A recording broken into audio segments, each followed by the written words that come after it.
ওকে। আচ্ছা, গত ক্লাসে আমরা টিউব বাডির ব্যবহার টোটালি শিখেছিলাম। আজকে আমরা সেটিং সহ অন্যান্য বিষয়গুলো একটু দেখবো। প্রথমে আছে ড্যাশবোর্ড।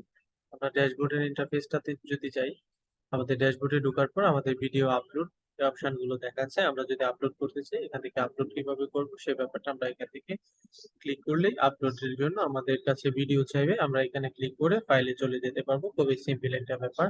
এই মুহূর্তে আপলোড করছি না, কারণ ভিডিও এসইওর ব্যাপার আছে, সেই দিকটা যখন দেখবো দেন আপলোড করবো। তার পরবর্তী হচ্ছে কন্টেন্ট। আমাদের এখানে বেশ কিছু কন্টেন্ট আপলোড করা আছে বাট পাবলিশ করা নাই, এবং কিভাবে আপলোড করে পাবলিশ করবো সেটা আমরা নেক্সট দেখবো। তারপর হচ্ছে অ্যানালিটিক্স, খুবই গুরুত্বপূর্ণ। টোটাল ওভারভিউ, টোটাল ভিউ কত, আহ, কত ঘন্টা হয়েছে, সাবস্ক্রাইবার কেমন, সবকিছু এখান থেকে দেখতে পারবো। যেহেতু আমাদের নতুন চ্যানেল, এখনো ভিডিও আপলোড করা হয়নি, সেক্ষেত্রে কোনো সাবস্ক্রাইবারও দেখতে পাচ্ছি না। কন্টেন্ট ইমপ্রেশন সবকিছু দেখতে পারবো। অডিয়েন্সের ওভারভিউটাও এখান থেকে দেখতে পারবো। তারপর রিচার্জ করার এখানে একটা সিস্টেম আছে টোটালি। আমরা এখান থেকে যদি কোনো কিছু দেখতে চাই রিচার্জ করে, যেমন আমার যে ক্যাটাগরির জন্য হাউ টু ক্যালকুলাস, ক্রোমবুক, এই ধরনের কিওয়ার্ড গুলো এখানে সাজেশনে দেখাচ্ছে। আমাদের কমেন্ট সেক্টরে সবকিছু এখান থেকে দেখতে পারবো। সাবটাইটেল গুলো এখান থেকে দেখতে পাবো। ড্রাফট, পাবলিশড, সবকিছু এখান থেকে। তারপর হচ্ছে কপিরাইট। কপিরাইট কোনো ইস্যু থাকলে এখান থেকে দেখা যাবে। মনিটাইজেশন অন যখন থাকবে তখন আমরা এখান থেকে সবকিছু দেখতে পাবো। আমাদের কত কি হয়েছে না হয়েছে সবকিছু এখান থেকে। মনিটাইজেশনের জন্য রিকোয়ারমেন্ট হচ্ছে 4000 ঘন্টা ওয়াচ টাইম, অথবা 10 মিলিয়ন শর্ট ভিউজ, এবং 1000 সাবস্ক্রাইবার। দেন আমাদের রিকোয়ারমেন্ট ফুলফিল হলে মনিটাইজেশন চালু হবে। এর পরবর্তী হচ্ছে কাস্টমাইজেশন, খুবই গুরুত্বপূর্ণ একটা ব্যাপার। এবং এরপরে হচ্ছে অডিও লাইব্রেরি। আমরা এই পর্বে কাস্টমাইজেশন এবং অডিও লাইব্রেরিটা দেখবো। পরবর্তী পর্বে আরেকটু অ্যাডভান্স বিষয়গুলো দেখবো। প্রথমে যখন আমরা কাস্টমাইজেশনে চলে আসি, অর্থাৎ প্রথম একটা চ্যানেল ক্রিয়েট করার পর আমাদের প্রথম যে কাজগুলো করতে হয় সেগুলো হচ্ছে কাস্টমাইজেশনের কাজ। তো কাস্টমাইজেশনে আসার পর প্রথমে আমরা দেখতে পাচ্ছি লেআউট। প্রথমে হচ্ছে channel trailer people who have not subscribe, অর্থাৎ আমরা আমাদের ইউটিউব চ্যানেলে এমন একটা ভিডিও শুরুতে দিব, যে ভিডিওটা দেখতে পারবে সেই সমস্ত ব্যক্তিরাই যারা সাবস্ক্রাইব করে নাই। অর্থাৎ চ্যানেলে ঢোকার পর প্রথম তাদের কাছে এই ভিডিওটা যাবে যারা আমার চ্যানেলটা এখনো সাবস্ক্রাইব করে নাই। নাম্বার টু, যে অপশনটা দেখতে পাচ্ছেন সেটা হচ্ছে আমরা সেই ভিডিওটা এখানে অ্যাড করতে পারবো, যেখানে এই ভিডিওটা অ্যাড করলে পরে যারা সাবস্ক্রাইব করেছে তারা আমাদের ভিডিওটা দেখতে পারবে। এখানে অ্যাডে ক্লিক করলেই আমাদের এখান থেকে ভিডিও গুলো দেখাবে।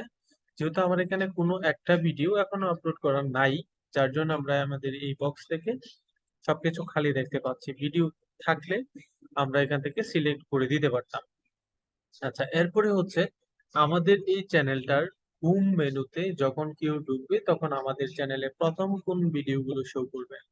শর্ট ভিডিওগুলো, অর্থাৎ যে ভিডিওগুলো খুবই শর্ট সেই ভিডিওগুলো, আর হচ্ছে নর্মাল যে ভিডিওগুলো এগুলো পরে শো করবে। আমরা চাইলে এই অপশনটাকে উপরে নিয়ে যেতে পারি, অর্থাৎ নর্মাল ভিডিওগুলো আগে শো করবে, শর্ট ভিডিওগুলো পরে শো করবে। অথবা আমরা চাইলে শর্ট ভিডিওগুলো শোই করবে না এরকমটাও করে দিতে পারি, ডিলিট করে দিতে পারি।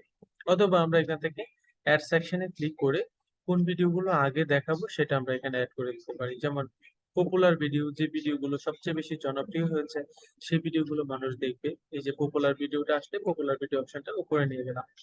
এরপরে কোন ভিডিওগুলো মানুষ সবচেয়ে বেশি দেখবে, যেমন আপকামিং ভিডিও বা সিঙ্গেল প্লেলিস্ট যেগুলো সেগুলো দেখবে, বা মাল্টিপল প্লেলিস্ট যেগুলো সেগুলো মানুষ সবচেয়ে বেশি দেখবে। যেহেতু এখানে কোনো প্লেলিস্ট এখনো আমরা ক্রিয়েট করিনি, সেই ক্ষেত্রে আমাদের এখানে এই অপশন গুলো আসলেও কোনো কাজ করবে না। সিঙ্গেল প্লেলিস্টে ক্লিক করার পর সিঙ্গেল প্লেলিস্ট আমরা অ্যাড করে দিতে পারবো। যেহেতু আমাদের কোনো ভিডিও আপলোড নাই, কোনো প্লেলিস্টও ক্রিয়েট করা নাই, সেক্ষেত্রে আমরা এখান থেকে এই অপশনটা অ্যাড করতে পারছি না। আশা করি এতটুকু বিষয় ক্লিয়ার। এরপরে আসে ব্র্যান্ডিং, খুবই গুরুত্বপূর্ণ একটা ব্যাপার।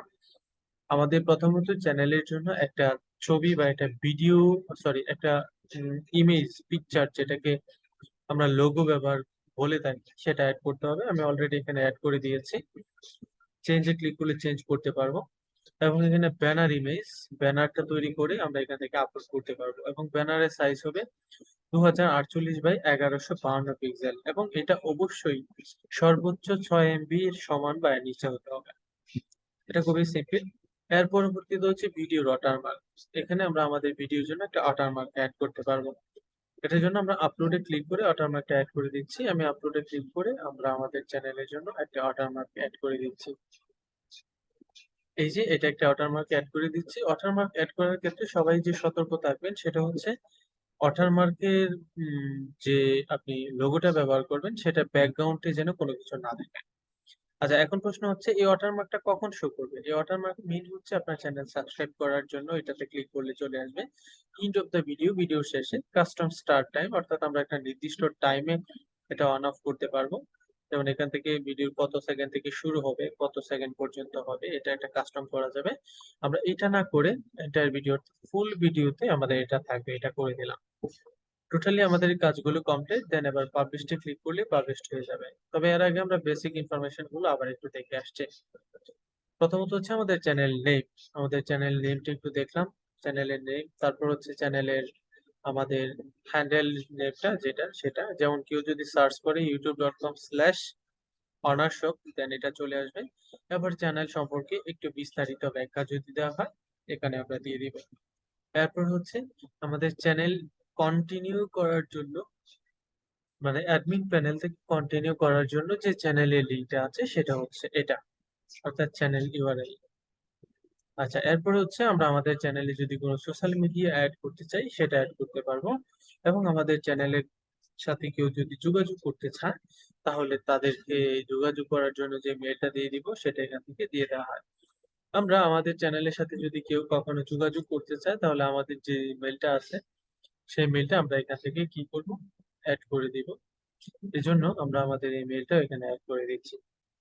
টোটালি কাজগুলো কমপ্লিট করার পর আমরা পাবলিশটার মধ্যে ক্লিক করব। পাবলিশটার মধ্যে ক্লিক করলে সেটা পাবলিশড হয়ে যাবে। দেন আমাদের এখানে কাস্টমাইজেশনের কাজ শেষ, অর্থাৎ কাস্টমাইজেশনে এতটুকুই। এর পরবর্তীতে আসি অডিও লাইব্রেরি। খুবই গুরুত্বপূর্ণ একটা ব্যাপার। আমরা যখন প্রফেশনালি ক্লায়েন্টের কাজ করব তখন এটা খুবই প্রয়োজন পড়বে। আমরা আমাদের ভিডিও এডিটিং এর বিভিন্ন কাজের জন্য আমাদের এই অডিও লাইব্রেরিটা প্রয়োজন হয়।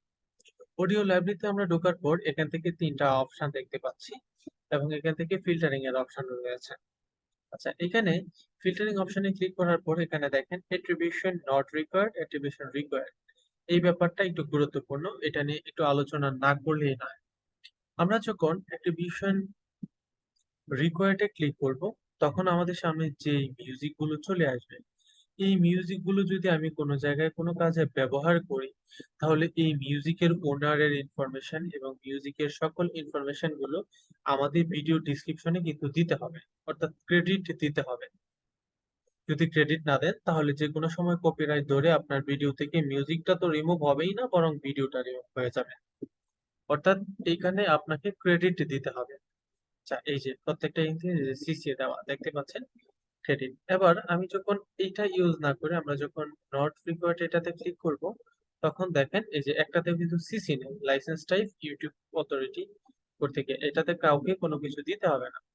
যেমন এই যে এখানে দেখেন you can use audio track many video include video monetize, no activation required.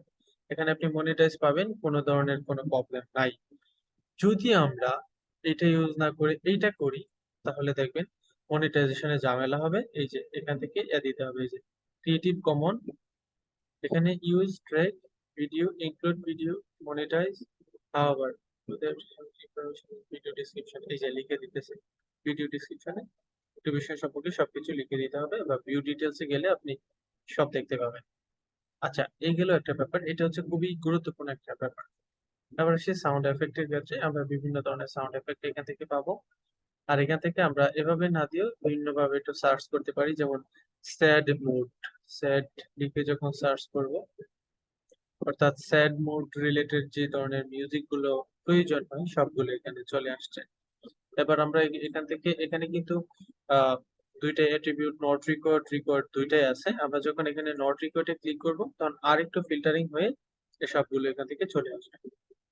তখন কিন্তু আমাদের কোনো প্রবলেম হবে না যদি ডাউনলোড করি আমাদের ভিডিও এডিটিং এর ক্ষেত্রে ব্যবহার করি। এই দুইটাই ছিল মানে মূলত খুব টাফ একটা ব্যাপার। তারপর হচ্ছে আপনি মোড, আর্টিস্ট নেম এগুলোর উপর বেস করে সার্চ করতে পারবেন। এখানে মানে কঠিন বা টাফ কোনো কিছু নেই। যেটা গুরুত্বপূর্ণ ছিল সেগুলো আশা করি বুঝতে পেরেছেন। আজকের ভিডিও এই পর্যন্তই। পরবর্তী ক্লাস বা পরবর্তী ভিডিও দেখার আমন্ত্রণ জানিয়ে শেষ করছি। আসসালামু আলাইকুম।